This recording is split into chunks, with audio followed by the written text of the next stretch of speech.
Yeah, so my racing story began when I turned 8 years old, actually. I got a go-kart for my 8th birthday, and we began racing locally in Middle Tennessee, and kind of slowly progressed around, ran kind of all over the East Coast at different times, racing go-karts, and then ultimately landed with a home at racing at the Nashville Fairgrounds Speedway.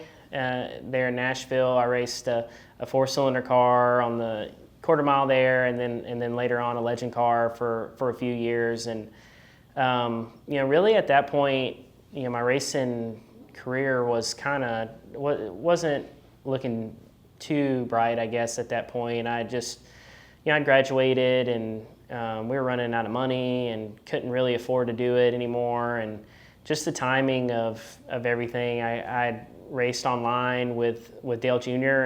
and struck up a friendship with him on there, and ultimately got to, he asked me to test a late model car for him at Motor Mile Speedway in Virginia, and that was 2010. So I went and did the test. The test went well. That turned into a couple races, and ultimately got to begin racing here in the Carolinas in the late model ranks. I moved to North Carolina. I actually, for a couple years, went to work at Junior Motorsports, sweeping the floors. I drove the pit practice car. I cleaned parts. I washed the cars after the races, and did that for a few years, and then ultimately was able to transition into a full-time short track racer. Really, we moved to work for the late model team, I guess, and we began really racing racing all over for close to 10 years.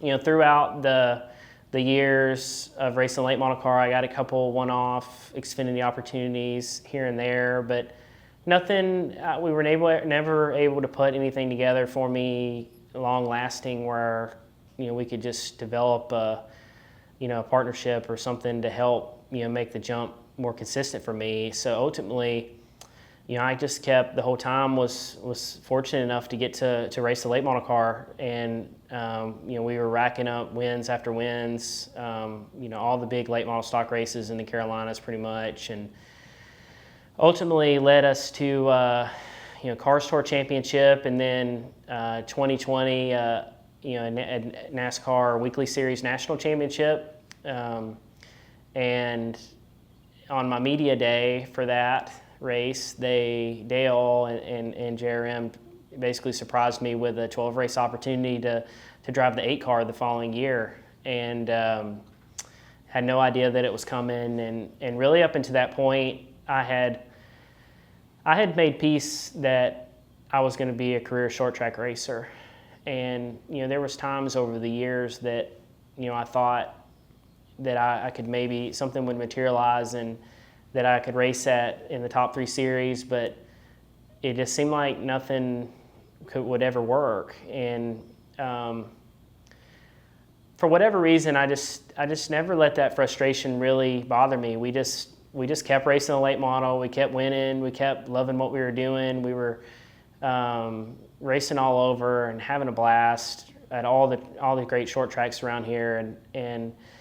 But that when they threw that opportunity on me, my mindset changed. That I had 12 races to try to prove myself and make something happen, and ultimately we won at Martinsville Speedway. I think that was the 5th or 6th race of that year, and that changed my life. It solidified me as a driver outside of the short tracks, and we had a lot of great runs after that point that ultimately led me to a full-time season and now to the Cup Series.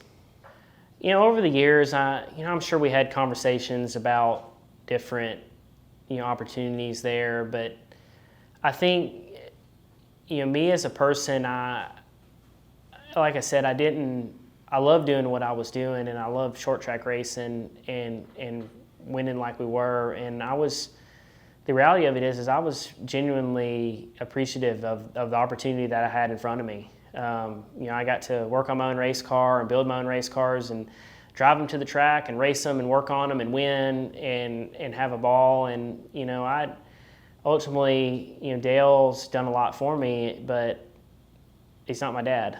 And I worked for him, and, I'm just not, I'm not really sure what, made them, I think just some timing and opportunity allowed them to finally create this legitimate opportunity for me. And then, our goal was to make it where they had no choice but to leave me in their Xfinity car. One of the moments that stands out to me the most across this journey was our run towards the 2020 Weekly Series National Championship, which is kind of it was an unusual start to it, I guess. We were in the midst of the COVID shutdowns, and racetracks weren't really opening, and we were kind of racing wherever. And ultimately, I think I was probably one of the first, if not the first, driver to get suspended from the Cars Tour for a race because, a long time, competitor and rival of mine, Bobby McCarty, we had a couple run-ins, and ultimately I felt like I had got the short end of the stick one too many times, and I wrecked the guy. And it was, looking back on it now, it wasn't my proudest moment by any means, but, I was mad, and we decided to settle the score right then. And I spun the guy on the front stretch, and he was leading the race, about to win the race, and I was laps down. So it was pretty redneck of me, I guess, maybe, if you could say that. I don't know. But ultimately, I ended up getting suspended, and I got suspended, and we said, well, why don't we try to go for this national championship deal? And we ended up winning, I think, 28 out of the next 38 races that season to win it.